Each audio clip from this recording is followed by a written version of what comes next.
Olá, eu sou Gilberto. Você está no Filosofando na Penumbra. Seja bem-vindo.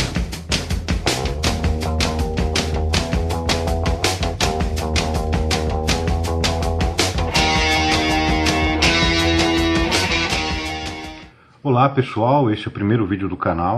Esse vídeo ele nasce de uma necessidade a partir de um vídeo resposta que o Alexandre Porto gravou para o PC Siqueira. Alexandre Porto é um anarcocapitalista que representa bem essa leva libertarianista que invadiu a internet para fazer propaganda ideológica para o capitalismo, como se precisasse, né? E PC Siqueira meio que dispensa um pouco apresentações. Ele é um dos vloggers mais antigos aí da plataforma e gravou um vídeo falando sobre a greve. No caso desse vídeo específico, que vai estar nas descrições mais embaixo, o Alexandre Porto ele já começa desde o início tentando desqualificar o PC Siqueira, né? Como se o fato do PC ter um linguajar meio peculiar, né, afetasse o conteúdo daquilo que ele estava falando. Não afeta. O primeiro argumento do Alexandre Porto, em contraposição ao que ele diz que o PC fala, é que o sindicato não se trata de empregados unidos para reivindicar direitos. Ele suporta essa afirmação dizendo que nem todos os empregados são unidos, o que me parece uma falácia non sequitur. Ou seja, do fato de nem todos os empregados serem unidos, não significa ou não deriva disso a afirmação de que o sindicato não se trata de empregados unidos para reivindicar direitos. Uma coisa não implica na outra. Ele alega ainda que alguns empregados não querem participar da greve, mas são obrigados pelo fato do sindicato usar força e agressão para impedir as pessoas de trabalhar. Depois disso ele começa a alegar uma série de coisas, a maioria sem demonstrar, né, dizendo que o sindicato usa de violência, bate, coloca fogo nas coisas, agride, bloqueia ruas e que por esse motivo não se trata de empregados unidos, mas sim alguns empregados que usam a força para impedir outros empregados de trabalhar. Bom, eu não duvido, porém, que assim, na longa história do sindicalismo no mundo e no Brasil, não tenha tido embates e agressões entre trabalhadores por diversas razões, né? Mas toda decisão de greve, que é garantida por lei, é constitucional no Brasil, pelo menos, ela é decidida em assembleia pela maioria dos trabalhadores que participam dessas reuniões, sendo sindicalizados ou não.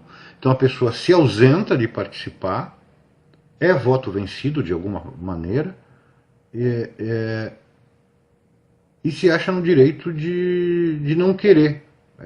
E tudo bem, é respeitado esse direito. Óbvio que a minha experiência pessoal, se eu quero desenvolver um raciocínio filosófico científico, ela não pode servir de base para estabelecer um princípio universal.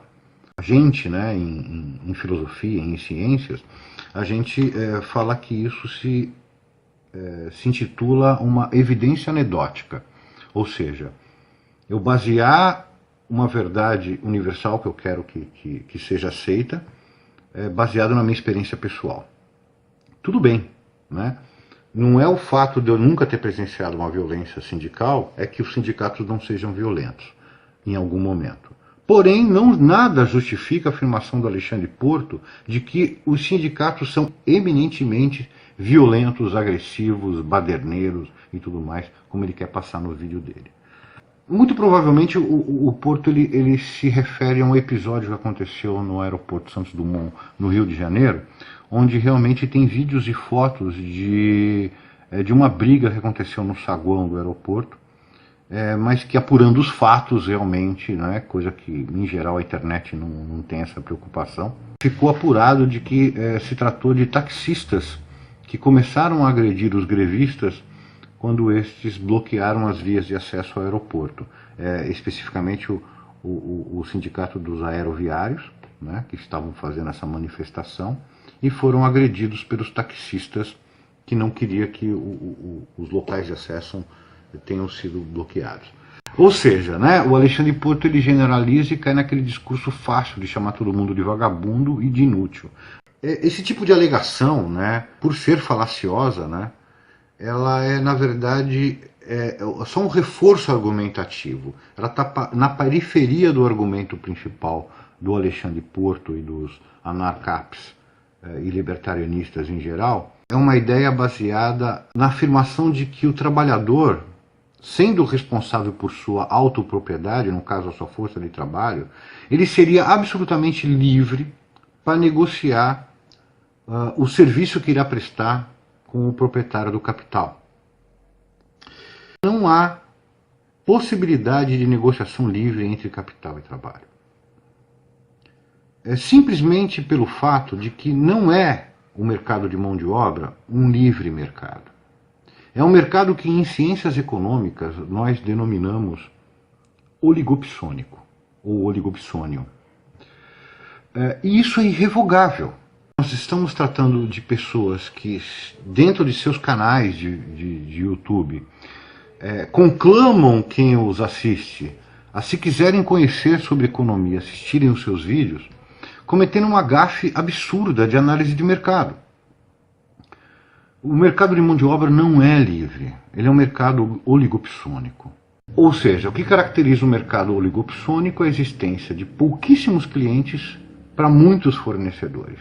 E é uma relação desigual, porque um capitalista que entra no mercado onde quem dita as regras são os clientes, e os clientes vão querer sempre o BBB, o bom, o bonito e o barato, e vai ver as suas margens reduzidas cada vez mais, ou seja, é um mercado onde o retorno possível dele não é interessante para o investimento que ele exige, ele simplesmente vai se retirar. E ele tem a alternativa de ou aplicar no mercado financeiro ou ir para outro ramo de atividade. Só que no mercado de mão de obra, também sendo oligopsônico, não tem como, porque o trabalhador ele não tem capital.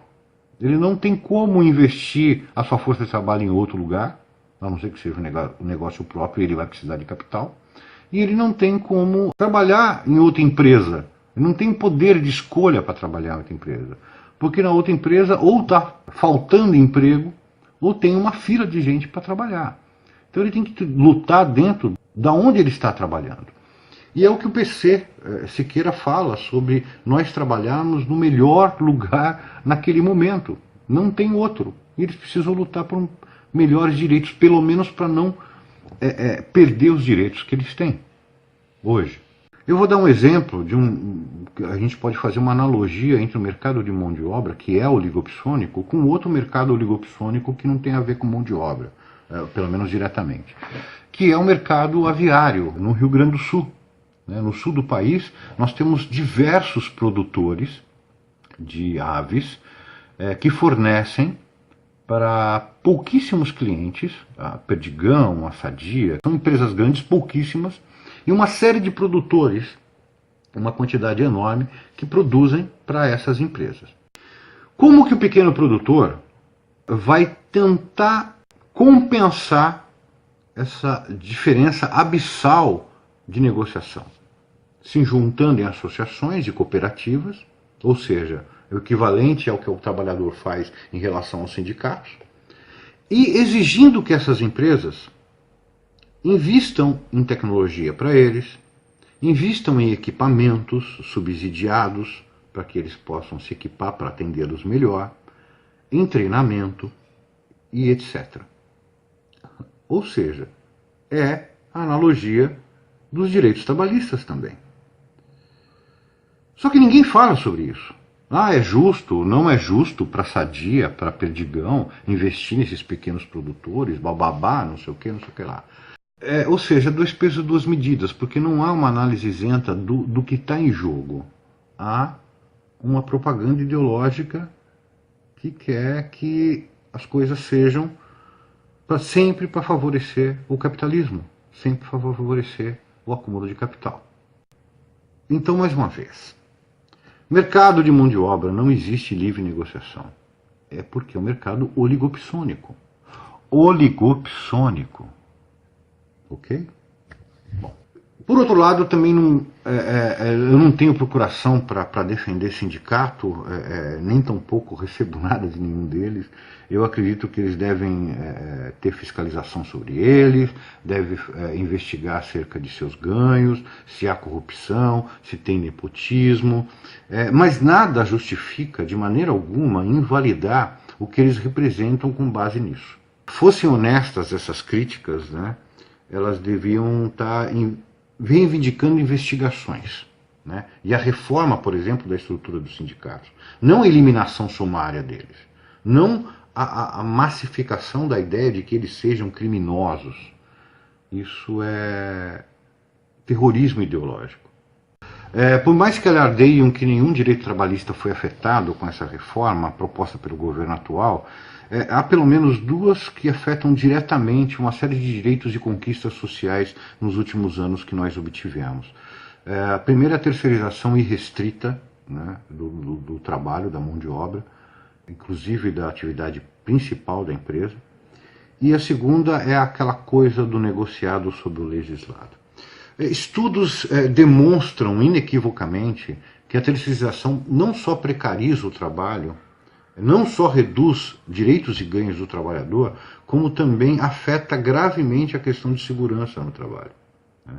A questão do negociado acima do legislado coloca um falso pé de igualdade entre capital e trabalho, em um mercado que, eu vou repetir mais uma vez, é oligopsônico.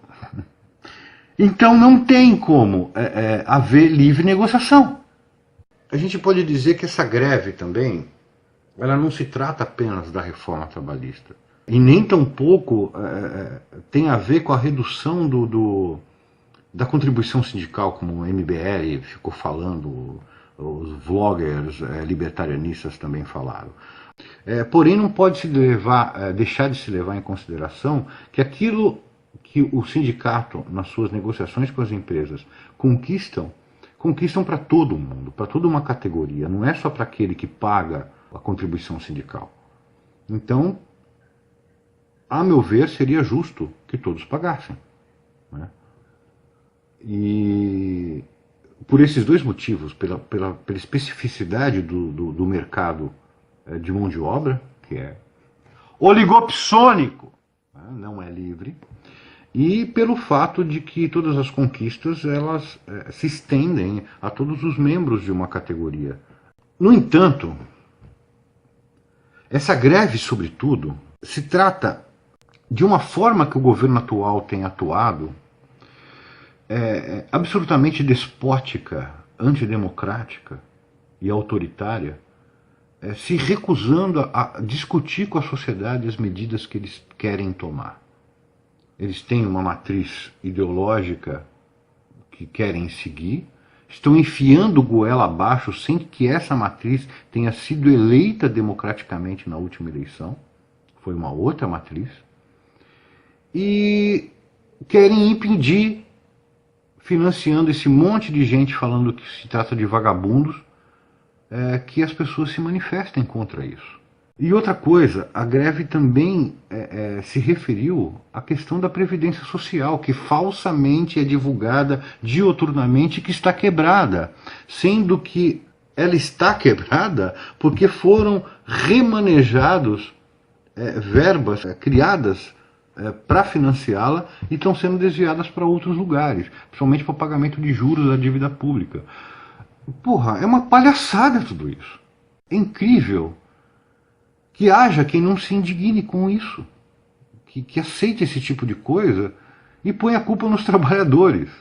O despotismo antidemocrático desse atual governo, ele precisa ser combatido a todo custo. E só resta a greve, apenas a greve. A manifestação no espaço público mesmo. Ações diretas que afetem os fluxos dos negócios, porque quem está patrocinando isso é a classe patronal. Nada mais justo que afetar os fluxos dos seus negócios para eles sentir na pele que quem põe dinheiro no bolso deles é quem trabalha. Chamar o trabalhador e os membros de sua entidade representativa de vagabundos, como tem sido o chavão desse pessoal, é também legitimar a ação violenta da polícia, né? A repressão do Estado. que curiosamente os anarcocapitalistas combatem. Ou seja, é um fato que entra no rol das contradições performativas desse pessoal. Ao mesmo tempo que eles incitam a repressão de um Estado violento contra os trabalhadores, eles combatem o Estado achando que ele interfere no livre mercado que eles querem implantar no mundo inteiro e nas relações humanas. É muito estranho, no mínimo. E não engulam, né, esse discurso ideológico de quinta categoria desse think tank do ultraliberalismo que está assolando esse país. Por fim, ao final do vídeo, ele alega muito a questão do risco, né? Nosso empresário corre risco, então ele tem que arcar com direitos trabalhistas, é mais onera, ele não consegue o retorno sobre aquilo que ele investiu, blá blá blá blá blá blá. Meu Deus do céu, quem corre mais risco? Aquele que tem um capital para perder e ainda tem a si próprio se perder? O trabalhador que só tem a si próprio, ele está se pondo em risco de uma forma que envolve muito mais valor do que qualquer milhão que o empresário investe para montar uma empresa. Até porque qualquer retorno que esse empresário vai ter vai ser fruto do trabalho daqueles que ele contratou. Eu só sei realmente necessário refletir sobre isso a partir desse vídeo do Alexandre Porto em resposta ao PC Siqueira. Nem comentei sobre muito sobre o que o PC falou, que eu basicamente concordo com o que ele tem trazido, só que a fala do Alexandre ele traz esses problemas que eu procurei apresentar aí, espero que ele não se ofenda, que a gente possa estabelecer um debate sadio. Então, meus queridos, pensem, se recusem a ouvir bons oradores massificando informação com segurança como se fosse verdade, sem que vocês sejam críticos. Procurem ser críticos, tá? É isso. Valeu. Espero que tenham gostado. Um beijo. Até mais. Valeu. California.